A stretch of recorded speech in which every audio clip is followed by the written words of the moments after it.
Hi everyone, welcome to unique items. నిన్న వీడియోలో మనం అక్రిలిక్ ర్యాకిస్ చూసాం కదండి. ఇవాళ వచ్చేసి వాటితో పాటు వుడెన్ ర్యాకిస్ కూడా చూద్దాము. వీటిలో కూడా మనకి 4 మోడల్స్ వచ్చేసాయండి. ఫస్ట్ వన్ వచ్చేసి ప్లెయిన్ వన్, చిన్న చిన్న లవ్ సింబల్స్ వచ్చేసాయి. సెకండ్ వన్ వచ్చేసి ఐ లవ్ మై బ్రదర్ అండి. అండ్ థర్డ్ వన్ వచ్చేసి కేరింగ్ బాయ్. ఫోర్త్ వన్ వచ్చేసి బిగ్ బ్రో. ఈ ర్యాకీస్ వచ్చి మనకి వుడ్తో వచ్చాయండి. నిన్నటవేమో అక్రిలిక్ రాకీస్ అవి. ఇవి కూడా మల్టీపర్పస్ యూజ్. మనం కీ చైన్గా యూజ్ చేసుకోవచ్చు, అదేవిధంగా ఫ్రిజ్ మ్యాగ్నెట్గా కూడా యూజ్ చేసుకోవచ్చు.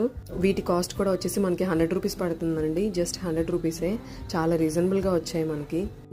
ఈ రాకీస్ వచ్చేసి మనం నిన్న చూసాం కదండి, అక్రిలిక్ రాకీస్. నిన్న చూడని వాళ్ళకి జస్ట్ ఒక క్లిప్ పెడుతున్నాను. కూడా 4 మోడల్స్ వచ్చేసాయి. మీకు ఏ మోడల్ కావాలన్నా సరే ఒక స్క్రీన్ షాట్ తీసి పెట్టండి. బయట మనకి నార్మల్ రాకీస్ అయినా ఇదే ప్రైస్లో వస్తున్నాయి. సో కొంచెం ఈసారి కొత్తగా ట్రై చేయండి, చాలా బాగున్నాయి. నెక్స్ట్ వీడియోలో ఇంకొన్ని మోడల్స్ చూద్దామండి. So thank you so much for watching. For more details contact to our number.